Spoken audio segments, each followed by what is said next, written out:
La mañana del 6 de noviembre de 1985 comenzó como cualquier otra en Bogotá. La ciudad zumbaba con su ritmo apresurado habitual. La gente caminaba hacia sus trabajos bajo un cielo gris. Pero ese día no terminaría normalmente. Terminaría en fuego y humo. Tallaría una herida profunda en la memoria de Colombia. El Palacio de Justicia, el símbolo más alto del orden legal del país, se convirtió en un campo de batalla. Este evento no fue solo un ataque a un edificio. Fue un asalto a la idea misma de justicia en una nación ya desgarrada por el conflicto. Los ecos de los disparos y explosiones de ese día aún resuenan décadas después. Un recordatorio solemne de la fragilidad de la paz y el costo devastador de la violencia. El edificio en sí se erigía como un monumento en el centro de la capital. Estaba ubicado en el lado norte de la Plaza de Bolívar. Este es el corazón histórico y político del país. El Congreso, la Catedral, la Alcaldía.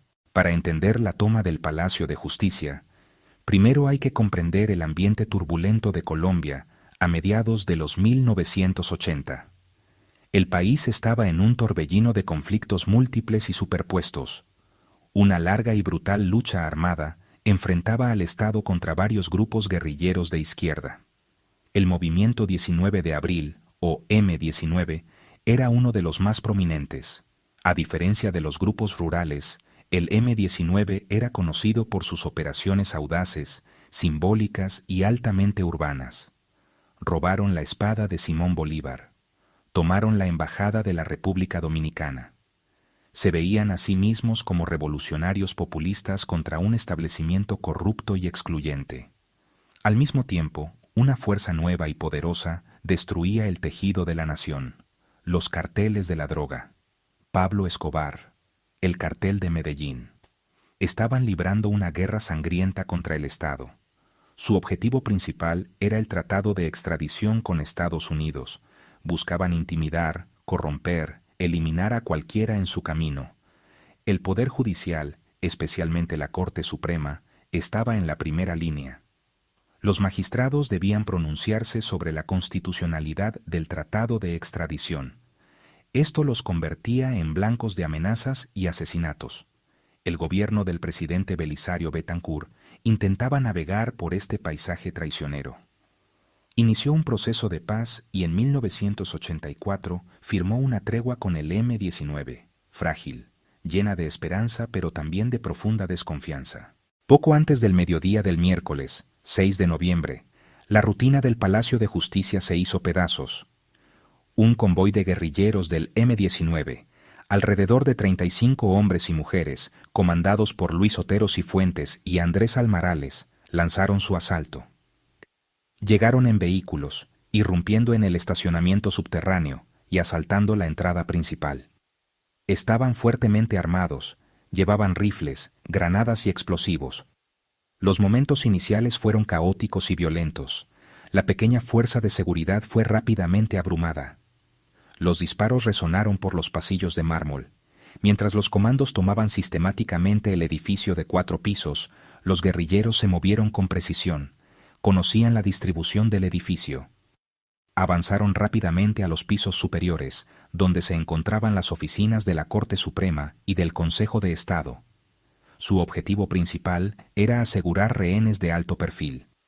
En poco tiempo, habían capturado a cientos de personas. Este grupo incluía a casi la mitad de los 24 magistrados de la Corte Suprema, otros jueces, empleados judiciales, abogados y civiles que se encontraban dentro. Una de las primeras acciones del M-19 fue llamar a las estaciones de radio, anunciando su toma y declarando sus demandas de un juicio público al presidente. Dentro del palacio se apoderó un ambiente de miedo y confusión. Los rehenes fueron agrupados en diferentes habitaciones. Algunos intentaron esconderse en oficinas o baños. Alfonso Reyes Echandía, el presidente de la Corte Suprema, estaba entre los capturados. Se vio obligado a hacer llamadas desesperadas, suplicando un alto el fuego y diálogo para evitar una masacre. «Por favor, necesitamos un alto el fuego. Necesitamos que las hostilidades cesen inmediatamente. Hay mucha gente aquí. Los guerrilleros estaban preparados para un largo enfrentamiento. Trajeron comida y suministros, fortificaron posiciones, colocaron barricadas y explosivos en puntos clave. Desde las ventanas gritaban consignas a la Plaza de Bolívar. Durante unas horas, el M-19 tuvo el control total del tribunal más alto de la nación. Tenían las vidas de los principales jueces en sus manos, habían captado la atención del mundo, pero su momento de triunfo sería efímero. La reacción del gobierno al asedio fue inmediata e intransigente. El presidente Belisario Betancur, quien había defendido el proceso de paz, ahora enfrentaba un desafío directo a la autoridad del Estado. Se negó a negociar con el M-19. Se dio la orden al Ejército y a la Policía Nacional retomar el palacio por la fuerza. La Plaza de Bolívar se transformó en una zona militar.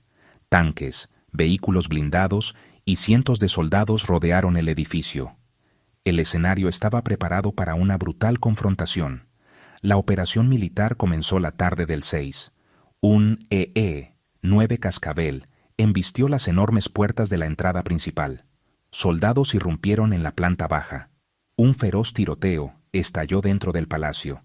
El sonido de armas automáticas y granadas llenó el aire. La batalla por los pisos inferiores fue intensa, con bajas en ambos lados. Bien atrincherados en los niveles superiores, usaron la arquitectura a su favor. Al caer la noche, la batalla no cesó. Se intensificó. El ejército continuó su asalto, piso por piso, habitación por habitación.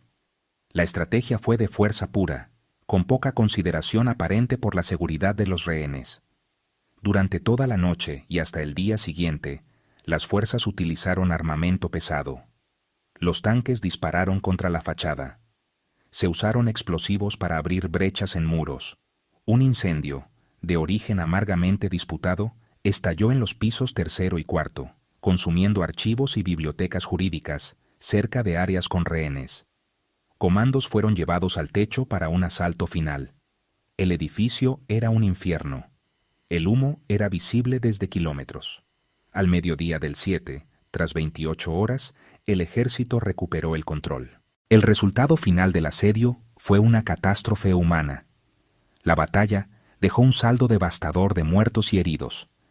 Las cifras oficiales confirmarían más tarde que casi 100 personas habían muerto.